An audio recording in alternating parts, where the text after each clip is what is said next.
오늘 청명한 가을 날씨입니다.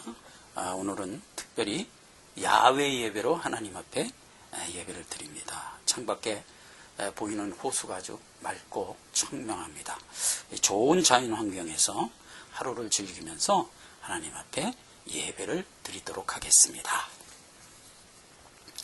오늘 증거할 본문 말씀은 에베소서 1장 20절에서 23절 말씀인데요. 제가 19절부터 읽도록 하겠습니다. 그의 힘의 강력으로 역사하심을 따라 믿는 우리에게 베푸신 능력의 지극히 크심이었던 것을 너희로 알게 하시기를 구하노라. 그 능력이 그리스도 안에서 역사하사 죽은 자들 가운데서 다시 살리시고 하늘에서 자기의 오른편에 앉히사 모든 정사와 권세와 능력과 주관하는 자와 이 세상뿐 아니라 오는 세상에 일컫는 모든 이름 위에 뛰어나게 하시고 또 만물을 그 발 아래 복종하게 하시고 그를 만물 위에 교회의 머리로 주셨느니라. 교회는 그의 몸이니 만물 안에서 만물을 충만케 하시는 자의 충만이니라. 자, 베푸신 능력이라는 제목으로 오늘 그 두 번째 시간을 갖습니다. 지난 시간에는 하나님이 우리에게 베풀어 주신 능력, 그 능력이 도대체 어떤 것인가 하는 것을 살펴봤습니다. 그 능력은 예수 그리스도를 통하여 십자가에 못 박혀 죽으심으로 자기 백성을 저희 죄에서 구원하시는 후속 사역을 위하여 하나님이 퍼부으신 지극한 사랑이었다 하는 것을 우리가 확인했습니다. 그 크신 능력, 즉 하나님이 우리에게 베풀어 주신 그 큰 사랑을 너희가 알기를 원한다 하는 얘기였었단 말이죠. 그런데 이제 능력과 관련해서 우리가 절대로 조심해야 될 것 중에 하나가 하나님이 그걸 우리에게 이해시키기 위해서 동원했던 여러 가지 비유와 표적이라는 이적과 기적을 능력으로 오인하여 쫓아가는 일, 이 일은 해서는 안 된다는 것을 경고했단 말이죠. 그것은 단순히 하나님이 우리에게 베풀어 주신 그 크신 사랑, 곧 능력을 보라는 화살표였단 말이죠. 그러니까 그걸 능력이라고 알고 쫓아가면서 평생을 거기 매달리다가 하늘나라에 온 사람들은 하나님께서 받지 않으신다 하는 거였단 말이죠. 불법을 행하는 자들아, 내가 너희를 도무지 모르니 내게서 떠나가라 하리라. 그게 아주 엄중한 경고의 말씀이 함께 있었던 것을 우리가 기억합니다. 이걸 꼭 우리가 알아야 된단 말이죠. 자, 오늘은 그 능력이 어떤 결과를 우리에게 만들어내었는가라는 것을 살펴보는 시간입니다.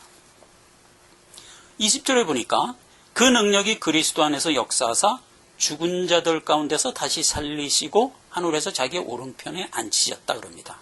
그러니까 십자가에서 못 박혀 죽으신 예수를 그 능력이 다시 살리셨다는 겁니다. 말하자면 부활을 했다는 것이죠. 예수 그리스도가 부활했다는 것이 우리에게 어떤 의미를 갖는가 하는 걸 우리가 살펴봐야 된단 말이죠. 물론 죽은 예수가 다시 살아났다는 그 자체만 갖고도 우리가 할렐루야 굉장히 기쁜 일입니다. 그러나 그것 이전에 예수가 살으신 것이 우리에게 어떤 의미를 갖는가 하는 것을 우리가 알아야 된다 이거죠.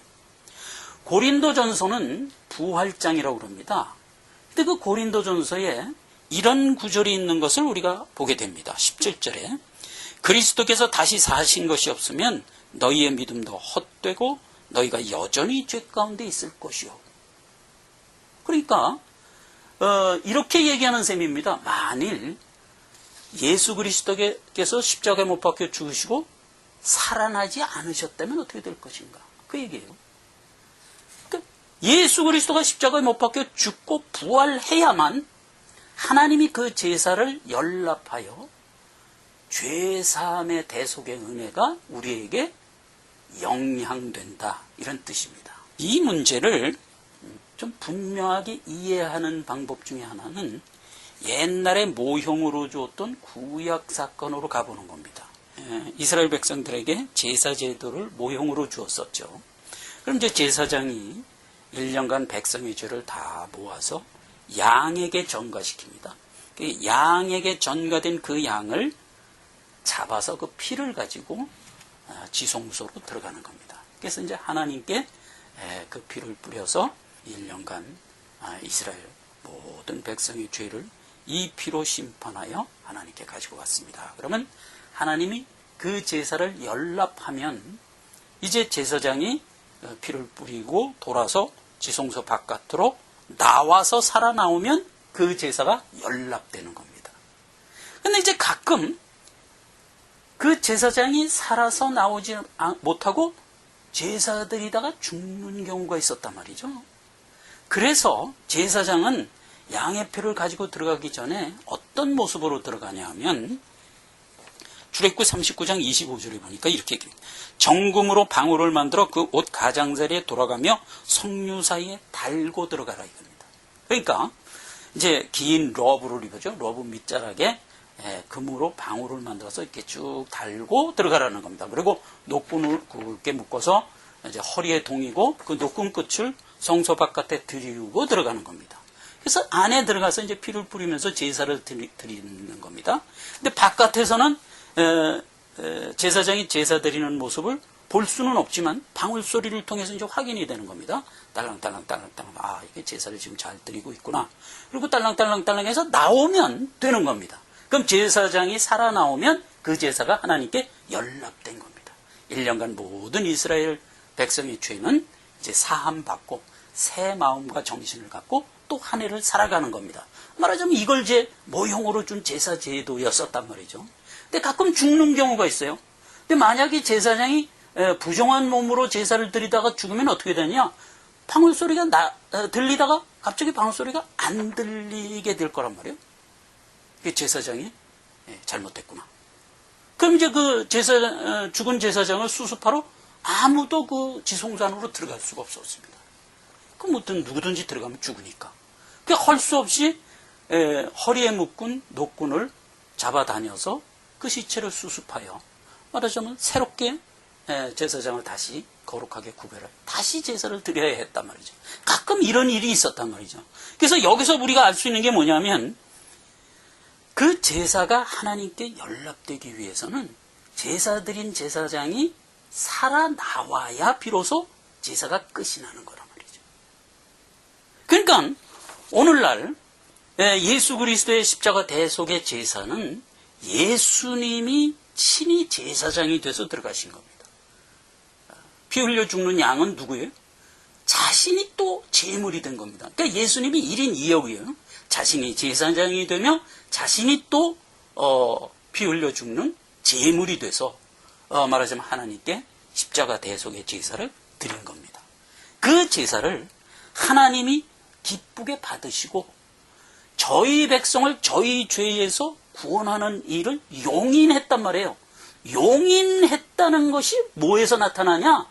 그 죽으신 예수 그리스도가 부활하여 살아나온 것으로 그것이 증명되는 것이다 이겁니다. 능력이 한 일 중에서 가장 큰 일, 예수 그리스도를 다시 살리셨다. 오늘 본문 말씀에 그 능력이 그리스도 안에서 역사사 죽은 자들 가운데서 다시 살리셨다라는 것이 바로 우리의 죄를 사한 그 제사를 하나님이 연납하셨다라는 뜻인 겁니다. 그러므로 예수 그리스도의 부활로 말미암아 우리는 비로소 우리의 모든 죄가 사함받고 의로운 신분이 되어 하나님의 자녀로 새롭게 태어나게 된 것이다. 이런 의미를 가지고 있단 말이죠. 이게 굉장히 중요한 의미죠.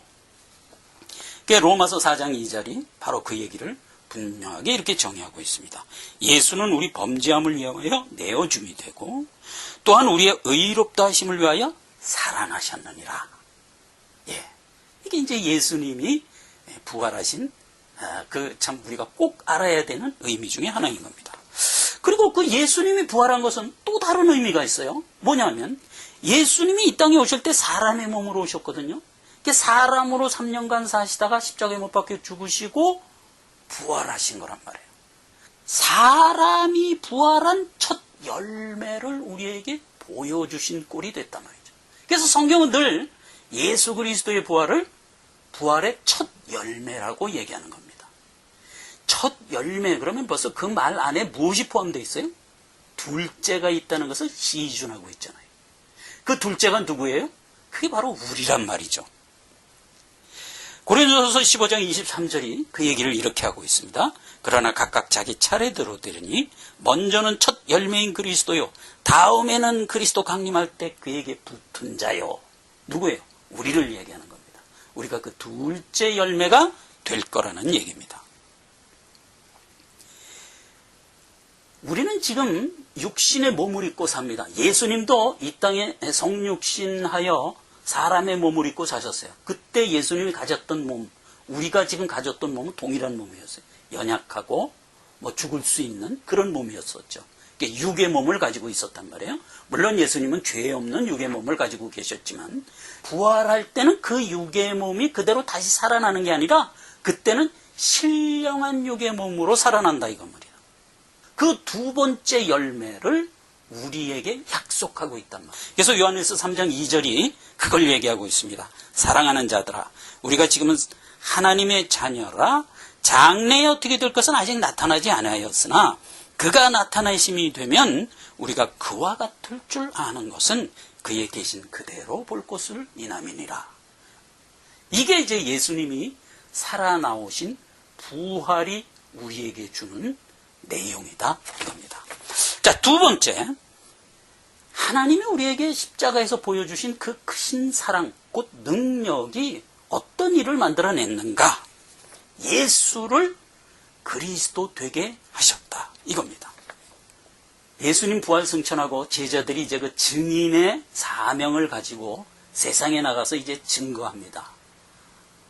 그러니까 사도들이 나가서 전파하는 모든 말하자면 증인된 삶을 한마디로 제목을 붙인다면 그게 뭐냐? 예수는 그리스도다. 이렇게 얘기하는 거란 말이죠. 그러니까 오늘날 우리도 마찬가지예요. 예수는 그리스도입니다. 이걸 얘기하도록 살아가야 된다 이겁니다. 이게 증인된 삶의 사실상 모습인 겁니다. 그 능력이 예수를 뭐를 되게 하셨다? 그리스도가 되게 하셨다 이겁니다. 사도행전 2장 36절이 사도들이 나가서 증거한 것을 이렇게 기록하고 있어요. 그런즉 이스라엘 온 집이 정령할지니 너희가 십자가에 못 박은 이 예수를 하나님이 주와 그리스도가 되게 하셨느니라. 그게 복음이란 말이죠. 그러면 그리스도가 가지고 있는 그 모든 만물 위에 뛰어난 이름이라는 의미가 뭐냐 하는 겁니다. 자, 21절에 이렇게 기록되어 있어요. 모든 정사와 권세와 능력과 주관하는 자와 이 세상뿐 아니라 오는 세상에 일컫는 모든 이름 위에 뛰어나게 하셨다 이겁니다. 그의 이름 앞에 모든 만물은 무릎을 꿇도록 만들었다 이거죠. 예수님은 그리스도로서 만물 위에 두 가지 권세를 가지고 있어요. 하나는 자기 백성에게 영생을 갖게 하는 능력입니다. 또 하나는 그 이외에 다른 피조 만물들을 심판하는 권세를 가지고 계신다 하는 겁니다. 이 두 가지 권세가 그리스도에게 있는 겁니다. 로마서 8장 2절에 가보면 이는 그리스도 예수 안에 있는 생명의 성령의 법이 죄와 사망의 법에서 너희를 해방하였습니다. 그러니까 예수 안에는 생명의 성령의 법 그리고 죄와 사망으로 심판할 수 있는 권이 예수 그리스도라는 이름에 있다는 겁니다. 이런 얘기는 성경에 여러 번 기록됐어요. 요한복음 5장 22절 24절에도 동일한 얘기가 되어 있어요. 아버지께서 아무도 심판하지 아니하시고 심판을 다 아들에게 맡기셨으니 내가 진실로 진실로 너희에게 이르노니 내 말을 듣고 나 보내신 이를 믿는 자는 영생을 얻었고 심판에 이르지 아니하나니 사망에서 생명으로 옮겼느니라. 기본적으로 모든 세상을 심판하시는 이 그리스도. 그러나 그리스도 이름 안에 있는 자들에게는 사망에서 생명으로 옮겨짐으로 말미암아 심판에서 제외되었다. 그래서 믿는 하나님의 자녀, 내 백성을 저희 죄에서 구원하러 왔잖아요. 그렇게 해서 구원받은 하나님의 백성들에게는 영생으로 하시고 불순종의 길을 간 모든 자들에게는 노와 분으로 하신다 이겁니다. 그게 그리스도가 가지고 계신 권세다 이거죠. 심판과 영생의 권세를 가지고 계신 분이라는 겁니다. 로마서 2장 6절 8절이 그 얘기가 이렇게 기록하고 있습니다. 하나님께서 각 사람에게 그 행한 대로 보응하시되, 행한 대로라는 얘기는 믿은 대로 보응하시되 이런 뜻입니다. 7절 참고 선을 행하여 영광과 존귀와 썩지 아니함을 구하는 자에게는 영생으로 하시고, 오직 당을 지어 진리를 쫓지 아니하고 불의를 쫓는 자들에게는 노와 분으로 하시리라. 그렇죠? 믿는 자에게는 영생으로 하시고 불신자들에게 심판으로 임하시는 분이다. 그게 그리스도라는 겁니다. 세 번째로 살펴볼 것은 그렇게 그리스도가 된 그분이 교회의 머리가 또한 되게 하셨다는 겁니다. 지금 우리가 교회라는 이름을 만나게 됩니다. 오늘 본문 22절, 23절 말씀이 그 얘기예요. 만물을 그 발 아래 복종하게 하시고 그를 만물 위에 교회의 머리로 주셨다는 겁니다. 교회는 그의 몸이니 만물 안에서 만물을 충만케 하시는 자의 충만이라고 얘기합니다. 지금 에베소서는 처음으로 교회라는 말을 이제 우리에게 하기 시작했고, 그 교회에 자기 자신이 머리가 되셨다라는 겁니다. 그리스도 예수의 십자가 능력이 이 일을 만들었다 이겁니다. 자, 여기서도 또 우리가 살펴볼 것은 교회의 머리가 되게 하셨다는 말에는 벌써 뭐가 포함되어 있어요? 몸이라는 의미가 벌써 포함되어 있잖아요. 그 몸이 누구냐는 겁니다. 이거를 더 구체적으로 얘기하면 성도를 얘기하는 겁니다. 골로새서 1장 18절이 그 얘기를 이렇게 규정하고 있습니다. 그는 몸인 교회의 머리라. 그가 근본이요 죽은 자들 가운데서 먼저 나신 자니 이는 친히 만물의 으뜸이 되려 하심이라. 만물의 으뜸이 되고 모든 권세를 가지신 그분이 교회의 머리가 되게 하셨다 이겁니다. 그럼 교회라는 것이 만물 안에 지금 있는 겁니다. 그러면 이 교회가 만물 안에 어떤 모습으로 있는 것이냐 하는 것을 살펴볼 필요가 있어요. 교회는 그의 몸이니 만물 안에서 만물을 충만케 하시는 자의 충만이니라. 이게 무슨 말인가 하는 겁니다. 자, 요걸 좀 인수분해해서 들어보자고요. 교회는 그의 몸이니, 그러면 성도는 그리스도의 몸이니, 이런 뜻이잖아요. 그죠? 말만 달랐을 뿐이지 의미는 그런 뜻이잖아요. 성도들은 그리스도의 몸이니, 그리스도가 머리니까 성도는 거기에 붙은 몸이다 이겁니다. 그런데 교회는 자기 위치를 차지하고 만물에 박혀있다 이겁니다. 진수로서 박혀있단 말이에요. 그 얘기를 어떻게 했냐면 만물 안에서 만물을 충만케 하시는 자의 충만이라. 그러니까 만물을 충만케 하시는 자가 누구예요? 하나님이시잖아요. 하나님의 충만이라 이겁니다.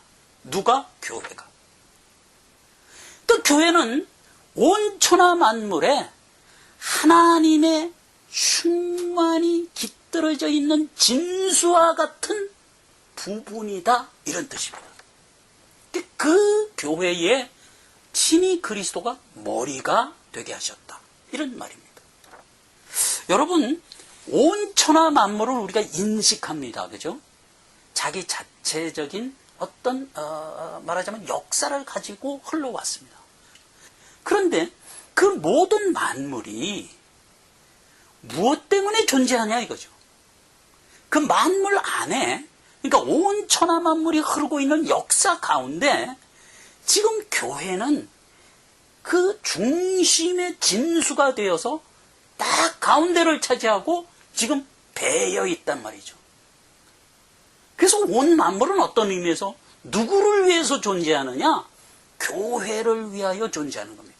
온 만물은 자기가 자기 역사를 살아가는 것 같지만 사실은 만물이 말하자면 품고 있는 겁니다. 그렇게 해서 나아가는 겁니다. 무엇을 위해서? 교회라는 하나님의 구속사의 경륜을 이루기 위해서. 온 세상 만물이 함께 어우러져서 지금 함께 가고 있는 거예요. 그러니까 목적물은 뭔 거예요? 당연히 교회죠. 하나님이 전력 투구하여 바로 이 교회 부분을 챙기고 있는 거란 말이에요. 그러니까 구속사가 완성되는 날, 거기에 부속되어서 함께 어우러져서 이런저런 영향을 주었던 세상의 모든 것들은 어떻게 된다? 할 일이 없어지니까 용도폐기, 말하자면 소멸되는 것이다 이겁니다. 그게 이제 종말관이단 말이에요. 그래서 교회가 무엇인가라는 것을 분명히 아는 것이 종말관의 실체를 분명히 아는 것과 일맥상통하는 거예요. 그래서 이제 우리가 특별히 교회라는 이름에서 알아야 될 것은, 교회는 만물 안에 하나님의 충만이 충만하게 배어 있는 진수 부분이다 이겁니다. 이 에베소서에 들어오면 결국은 이제 교회론을 얘기하는 성경인 것을 우리가 알게 됩니다. 자, 2장에 들어가면 이제 여러 가지 교회의 기능과 본질에 대해서 얘기가 나오고, 5장 끝에 가면 이제 결론 부분들이 쫙 나열될 겁니다. 우리가 거기 가서 좀 더 교회에 대해서 자세히 살펴볼 것입니다만, 오늘 이 본문 가운데 우리가 분명히 알고 넘어가야 될 것은, 교회는 세상 가운데 하나님이 징수 부분이다 이겁니다. 거기에 모든 하나님의 열과 성을 다 쏟아 부으면서 키워나가시고 있다 이겁니다. 이게 실상이다 이거죠. 자, 오늘 베푸신 능력이 이루신 큰 세 가지를 우리가 살펴봤습니다. 십자가에 죽은 예수를 부활하였다. 그 부활하신 예수로 말미암아 우리의 죄사함이 하나님께 연락되었고, 우리가 또한 부활하신 예수와 같이 될 자들이다 하는 걸 확실하게 깨달았습니다. 또 하나, 그 살으신 예수 그리스도는 주와 및 그리스도가 되기 위하여 살아나셨다. 그렇죠? 자, 오늘 하나님이 우리에게 주신 이 본문 말씀에 있는 이 크신 능력의 결과가 어떤 것인가를 우리가 분명히 깨닫고, 우리의 성화 생활에 이것을 알고 힘차게 살아가는 우리 모두가 되어야 될 것 같습니다. 기도하겠습니다. 하나님 아버지 은혜를 감사드립니다. 하나님이 우리를 하나님의 귀한 교회로 불러주시고, 또한 우리의 머리로 그리스도를 우리에게 보내 한 몸이 되게 하여 주셨사오니 하나님 은혜를 감사합니다. 우리가 불가불 우리의 가야 할 이 귀한 성화의 여정을 그리스도와 함께 가야 할 것을 깨닫고, 또한 우리가 평강 가운데 기뻐합니다. 예수님의 이름으로 기도했습니다. 아멘.